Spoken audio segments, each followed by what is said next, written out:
Hey everyone, it's Natalie. So today I have a question that you need to ask yourself, and that is, are you unhappy in your marriage? And the other question is, are you making your marriage unhappy by focusing too much on the mother-in-law or the father-in-law? See, what I learned through these 22 years is I made my marriage unhappy a lot because I focused too much on the abuse and stop focusing on the relationship.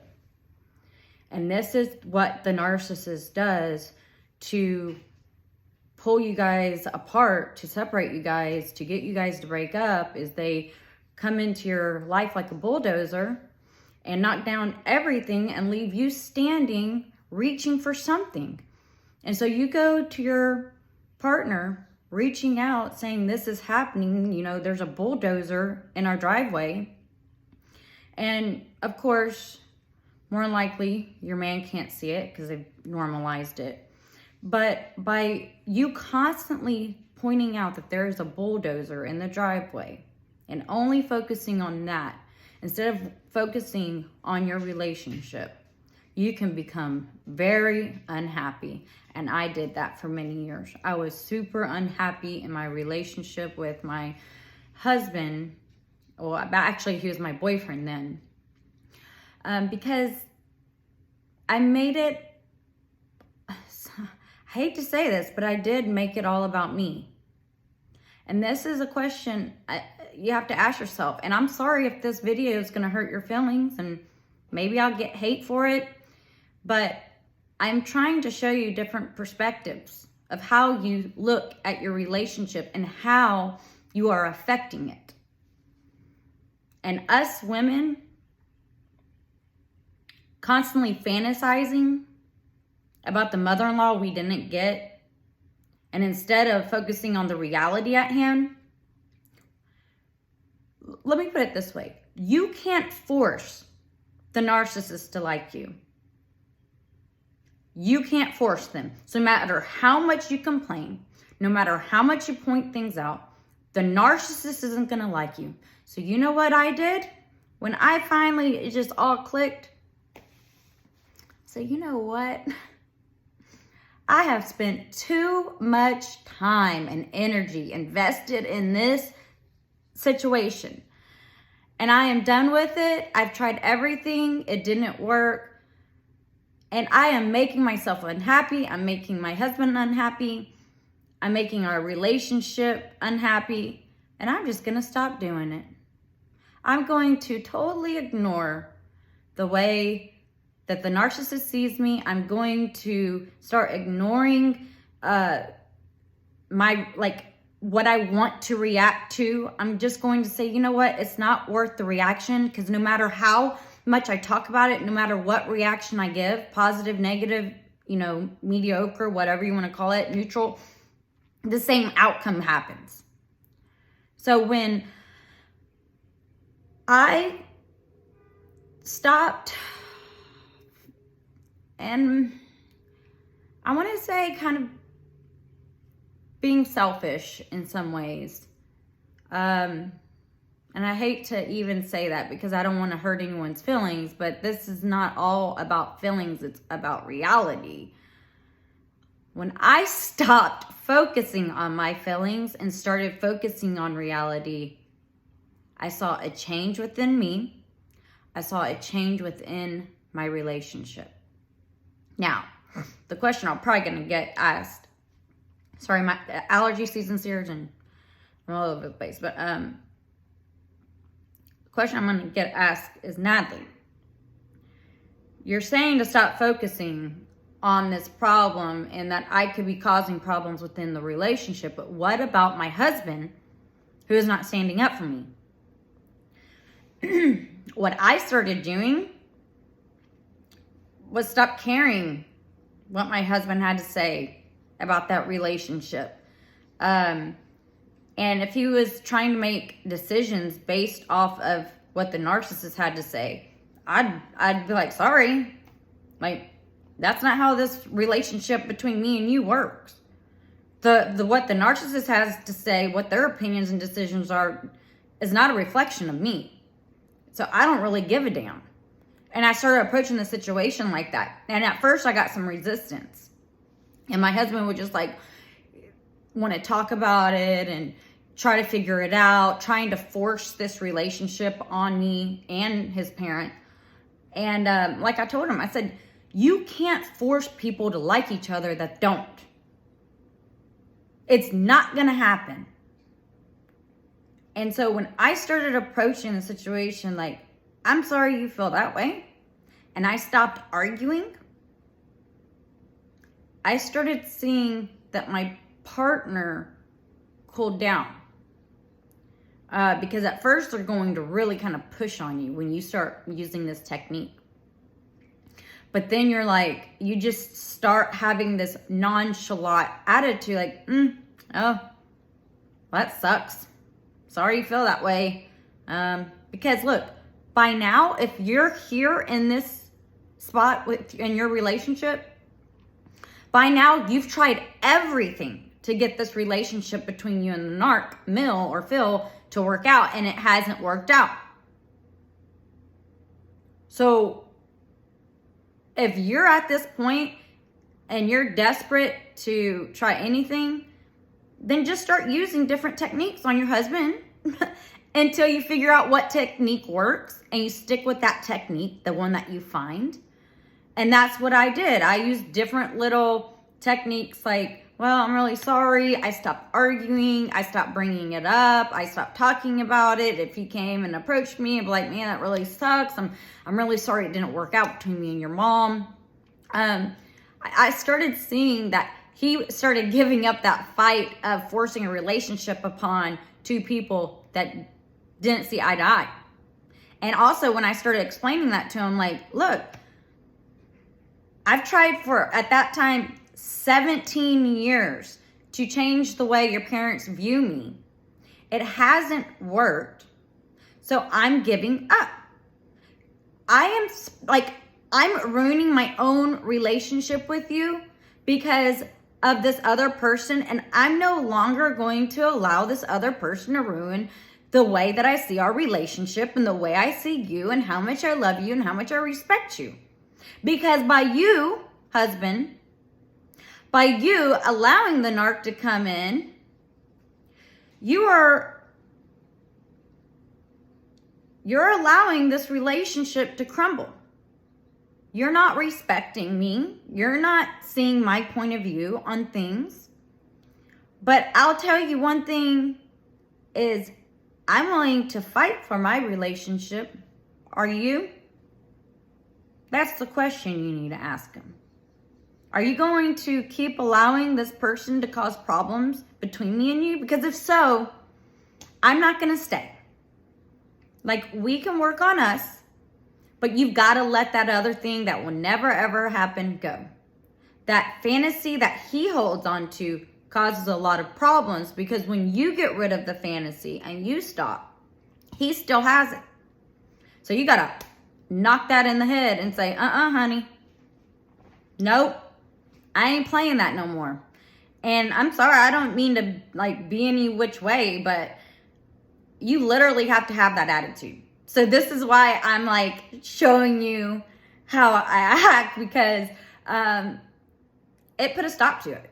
I'm like, sorry. Because before my husband would bring things up or his mother would say or do something, I'd react to it like, what? Well, I can't believe she said that. I can't believe she did that. But believe it. Stop denying reality. Believe the things you see and hear.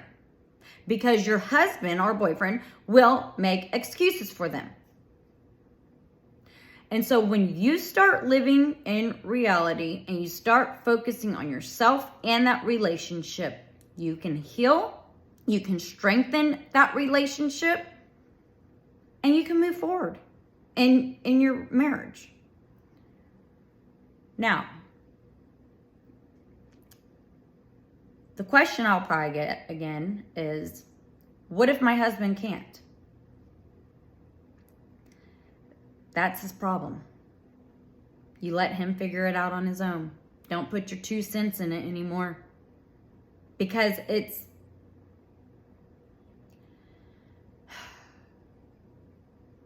what it is, I feel as though our partner talks about it a lot, or we talk about it a lot, because we feel like if we argue enough about this conversation or talk about this conversation over and over and over, that it will fix itself.